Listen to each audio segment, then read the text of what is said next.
Hello மக்களே, எல்லாரும் எப்படி இருக்கீங்க? நான் உங்கள் ஈஸ்வரி ராஜ்குமார். இன்றைக்கி இந்த பதிவில் நம்ம என்ன பார்க்க போகிறோம்னா, என்னுடைய ரோஸ் செடி பற்றி தான் பார்க்க போகிறோம். இதுதான் என்னுடைய ரோஸ் செடி. இது வந்து நாட்டு ரோஸ். கிட்டத்தட்ட இந்த செடியை வச்சு 5 வருஷம் ஆயிடுச்சு. அதாவது நான் மேரேஜ் பண்ணிட்டு வந்த ஃபஸ்ட்டு வருஷம் வந்து நான் வாங்கி வச்சேன். 30 ரூபா கொடுத்து எங்கள் வீட்டுக்கிட்டேயே ஒருத்தவங்க வண்டியில் எடுத்துகிட்டு வந்தாங்க. அவங்கக்கிட்ட வாங்கி வச்சேன். பாருங்கள், இது கட் பண்ண கிளை. இதில் இருந்து 2 ரோஸ் வச்சுருக்கு. நல்ல அருமையான மணமாக இருக்கும். இது வந்து நாட்டு ரோஸ். இதில் ஹைப்ரிட் ரகமெல்லாம் கிடையாது. இந்த ரோஸ் வந்து என் அம்மாவுக்கு ரொம்ப பிடிக்கும். வந்து நான் ஊருக்கு போகும்போது எப்போ பூ இருந்தாலும் நான் மறக்காமல் அம்மாவுக்கு அறுத்துட்டு போயிடுவேன். ஏன்னா என் அம்மாவுக்கு இது அவ்வளோ பிடிக்கும். இதோட தண்டு பகுதி பார்த்திங்களா, இது வந்து நான் எப்போவுமே அப்பப்போ கட் பண்ணி விட்டுருவேன். அதனால் இங்கே கீழ் சைடில் மட்டும் அதிகமாக வேர் இருக்கும். கட் பண்ணி விடுறதுனால நமக்கான பெனிஃபிட் என்னன்னு பார்த்திங்கன்னா, செடியை ஒழுங்காக கட் பண்ணாமல் விட்டோன்னா அந்த ஒரு கிளை மட்டுமே கொடி ஓடிட்டு போயிட்டுருக்கும். இங்கே பாருங்கள், இவங்களை வந்து நான் கட் பண்ணி விட்டுட்டு இருந்தேன். கட் பண்ணி விட்டதுனால எத்தனை பிரான்ச்சஸ் வந்து வந்திருக்கு பார்த்திங்களா.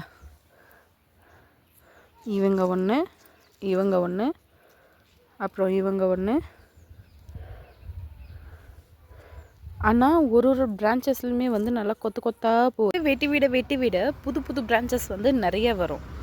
இங்கே நான் வந்து இந்த பிரான்ச்சஸ் வந்து இங்கே துண்டிச்சிட்ருக்கேன். அதனால் உருவான பிரான்ச்சஸ் ஃபஸ்ட்டு இதுக்கப்புறமா வந்து இவங்க பாருங்கள், இவங்க வந்து நியூ பிரான்ச் இப்போ தான் வந்து புதுசாக வராங்க. இந்த மாதிரி புதுசாக வரக்கூடிய பிரான்ச்சஸ் வந்து நல்லா ஹெல்த்தியாக இருக்கும். அதில் பூ நல்லா பெருசாக வைக்கும். உங்களுக்கு இங்கே காட்டினேன் இல்லைங்களா, இதோட பிரான்ச்சஸே பாருங்கள் இங்கே வருது.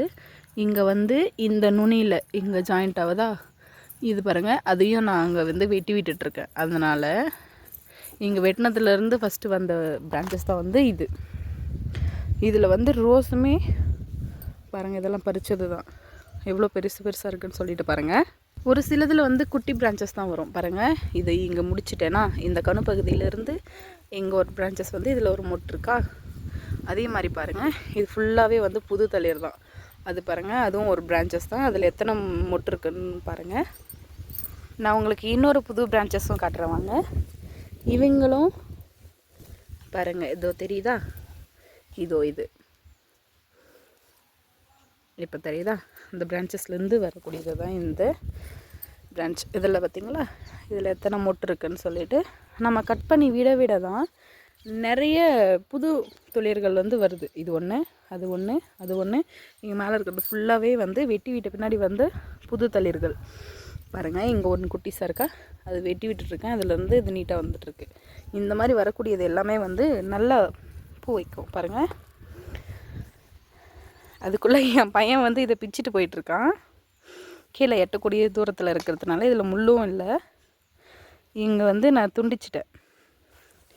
இதில் பாருங்கன்னா அதில் தளிர் வரல. ஆனால் இங்கே குட்டி தளிர் வந்து 2 பூ வச்சிட்ருக்கு. இது ஒரு தளிரில், இது ஒரு தளிரில்.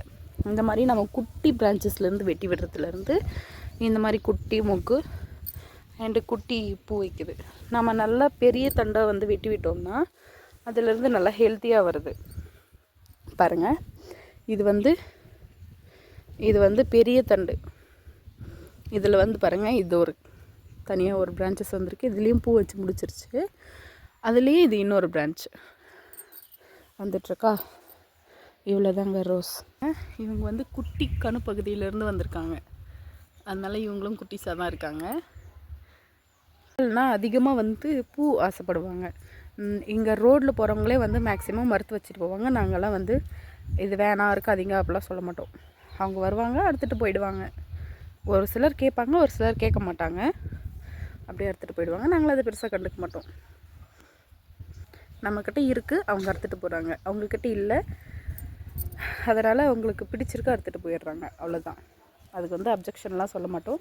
இந்த செடி வச்சு 5 வருஷம் ஆகுதுன்னு கதை சொன்னேன் இல்லையா, அது எப்படி வளர்த்தேன் அப்படின்றத நீங்கள் கேட்டிங்களா. இது நான் ஃபஸ்ட்டு மண்ணில் வச்சிட்டேங்க. வச்ச பின்னாடி நாங்கள் நிறைய கோழி வளர்க்குறோம். கோழிங்கெல்லாம் அப்பப்போ அதை கிளறி செடியை ஃபுல்லாக போகிற அளவுக்கு ஆயிடுச்சு. அப்புறமா அதை பிடுங்கி திரும்ப ஒரு குடம் ஒன்று உடஞ்சிருந்தது. அந்த குடத்தை பாதியாக அறுத்துட்டு அதில் வெறும் மணல் மட்டுமே, அதில் எந்த சாயிலும் ஆட் பண்ணலை, அதுக்கு எந்த உரமும் எதுவுமே போடலை. நல்லா தண்ணி இருக்கிற இடத்துல வச்சா போதும். அதுக்கு அப்பப்போ தண்ணி ஊற்றிட்டே இருக்கணும். நல்லா மணல் போட்டு மணலில் எடுத்து வச்சு அது நல்லா ஓரளவுக்கு வளர்ந்த பின்னாடி அதுக்கப்புறமா தான் வந்து திருப்பணும் நான் ரீப்ளான் பண்ணேன் இதே இடத்துல. அப்புறமா தான் இவங்க வந்து இவ்வளோ பெருசாக ஆகியிருக்காங்க. பார்த்திங்களா, நான் எங்கே இருக்கேன், அவங்க எங்கே இருக்காங்க பார்த்திங்களா. பேர் வந்து இன்னொன்றுங்க, இதுலேயும் நிறைய விஷயம் இருக்குது. இது வந்து இருங்க நான் நல்லா தெளிவாகவே காட்டுறேன். இவங்க இருக்காங்க பாருங்கள், இதை சுற்றி நல்லா முள் இருக்கும் தெரியுதா. இந்த மாதிரி முள்ளோடு இருக்கிறவங்க தான் வந்து நாட்டு ரோஸ். பார்த்துக்கோங்க, இவங்க வந்து ரொம்ப நம்ம பிடிச்சோம்னா அவங்க வந்து கசங்கிடுவாங்க, ரொம்ப சாஃப்ட்டு, ஈவினிங்குள்ளே நல்லா வாடிடும். இவங்க வந்து நாட்டு வெரைட்டி. வந்து உங்களுக்கு லீஃபோடைய டிஃப்ரெண்ட்டும் காட்டுறேன்.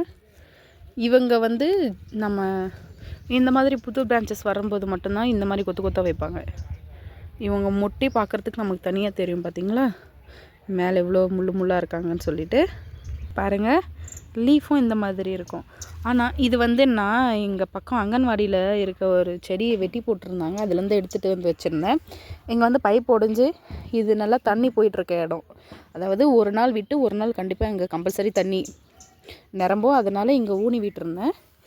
அது நல்லா வேர் பிடிச்சி இவங்க பற்றிக்கிட்டாங்க. அதாவது நல்லா தளிர்விட்டு வந்துட்டுருக்காங்க பாருங்கள். இவங்களில் வந்து நம்ம அந்த வெரைட்டி மாதிரி இந்த வெரைட்டி கிடையாது. இது வந்து நம்ம வெட்டவே தேவையில்லை, எதுவுமே பண்ண தேவையில்லை.